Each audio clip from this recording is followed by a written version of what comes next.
کہ وہ شخص جو ہے وہ آج بیتullah کے سامنے بھی کھڑا ہے، لیکن پیسوں کی ہوس کی وجہ سے پتہ ہی نہیں ہے کہ در حبیب کا ادب کیا ہوتا ہے۔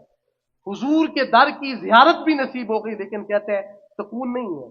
پاگل، تجھے سکون کیسے مل سکتا ہے؟ تو مختلف جو ہے وہ لوگوں کی طرف سے آنے والا شخص ہے، تجھے سکون در حبیب پہ نہیں حاصل ہو سکتا۔ سکون حاصل اسی کو ہوگا جس کے دل کے اندر حضرت صدیق اکبر جیسا دل محبت دھڑکتی ہوئی نظر آتی ہے۔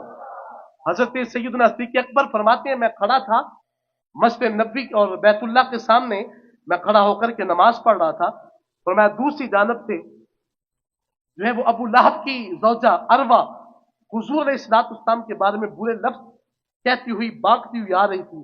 جب سورۃ اللہب کا نزول ہوتا ہے، آقا کریم علیہ السلام کے بارے میں برا بولتی ہوئی جب آتی ہے، تو حضرت صدیق اکبر فرماتے ہیں، میں سوچ رہا تھا کہ میرے آقا کو کہیں کچھ تکلیف نہ دے، یہ خاتون کہیں حضور علیہ السلام کے بارے میں کوئی برا ہی نہ بول دے۔ حضرت صدیق اکبر فرماتے ہیں، میں قریب کھڑا تھا اور وہ مجھے آ کر کے حضور میرے سامنے کھڑے نفل پڑھ رہے تھے، فرمایا مجھے ہی آ کے پوچھتی ہے کہ کہاں ہے تیرے نبی؟ فرمایا جب میں نے یہ بات سنی تو ایک نظر میں حضور کو دیکھتا ہوں، ایک نظر میں اس خاتون کو دیکھتا ہوں، تو پھر میں نے بات میں حضور سے عرض کی، حضور وہ خاتون آئی تھی، آپ کو برا بلا کہتی تھی اور چلی بھی گئی، حضور آپ کو دیکھ کر بھی وہ مجھ سے پوچھ رہی تھی حضور کہاں ہے؟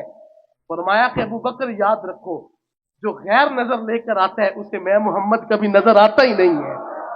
فرمایا کہ اگر کسی نے مجھے دیکھنا ہے تو تیرے جیسی نگاہ لے کر کے آئے۔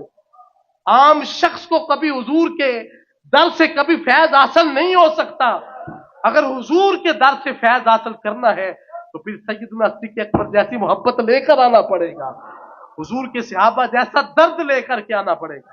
رات ذی وقات میں بات کر رہا تھا، اس کو کبھی بھی در حبیب سے فیض حاصل نہیں ہو سکتا۔ آپ جس آستانہ پہ بیٹھے ہیں، آقا کریم علیہ السلام کا نام نامی اس میں گرامی، کبھی حضور کا نام بھی بے وضو نہیں دیا۔ یہ تعظیم کی کیفیت ہے، یہ ادب کی حالت ہے، یہ سب سے بڑا جو ہے وہ ادب کا طریقہ ہے۔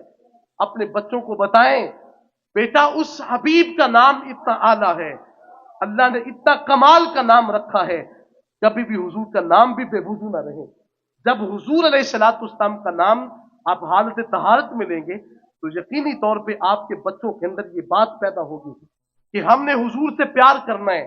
یہ میرے برادر آج ہی مجھے بتا رہے تھے کہ سوشل میڈیا پہ ایک چھوٹی سی ننھی سی بچی در حبیب علیہ السلام کے پاس بیٹھ کر اپنے لہجے میں بات کر رہی ہے، حضور کبھی مجھے آپ کے شہر کے اندر دکان بنانے کا موقع مل جائے گا۔ وہ ننھی سی بچی باتیں کر رہی ہے، حضور کبھی آپ کے شہر مجھے دکان کا موقع مل جائے۔ کسی نے پوچھا کیوں بیٹی کیوں باتیں کر رہی ہو؟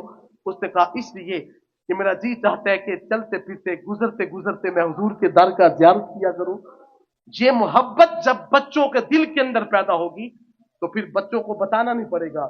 آج ہم نے بچوں کو یہ ہر تعلیم دی، پیسہ دے دیا، ان کو ہر جائیداد سے نواز دیا، لیکن بچوں کو پتہ ہی نہیں ہے کہ در حبیب کا ادب کیا ہوتا ہے۔ نگاہیں جھک جانی چاہیے جب آقا کریم علیہ السلام کا نام نامی اس پہ گرامی آئے۔ ذات ذی وقار محدث اعلیٰ رحمت اللہ تعالی علیہ، آپ نے 91 برس کی زندگی کے اندر، یہ کوئی چھوٹا وظیفہ نہیں ہے، یہ بہت بڑی بات ہے۔ حضرت نے 91 سال بھی، آپ فرماتے ہیں سن بلوغت سے لے کر کے موجودہ زندگی تک، آپ فرماتے ہیں کبھی میں نے بے وضو نماز اور اذان کی حالت میں بھی کبھی آقا کریم علیہ السلام کا نام نہیں لیا۔ ایسی بڑی شخصیت، ایسا بڑا کمال یہ ہر شخص کو حاصل نہیں ہے۔ حضرات محترم اپنے بچوں کو کہہ دیں کہ سوشل میڈیا کی نظر اپنے ایمان کو نہ کر دیں۔ حضور علیہ السلام کی اطاعت امت پر واجب ہے، حضور کی تعظیم بھی امت پر، محبت کے ساتھ بولیے بھائی، امت پر واجب ہے۔ کل قیامت کے دن جیسے نماز کے بارے میں سوال ہوگا، حضور کی تعظیم اور حضور کے ناموس کے بارے میں بھی کل قیامت کے دن پوچھا جائے گا۔ رات ذی وقار یہ بات اور مسئلہ صرف اور صرف منبر و محراب کا نہیں ہے۔ حضرات محترم کوئی شخص اگر آقا کریم علیہ السلام کے بارے میں ادنا سا بھی لفظ تنقیص کے حوالے سے، بلکہ علماء فرماتے ہیں اگر کسی نے آقا کریم علیہ السلام کے نالین پاک کو، حضور کے مبارک نالین کو اگر کسی نے تحقیر کے ساتھ، حقارت کی وجہ سے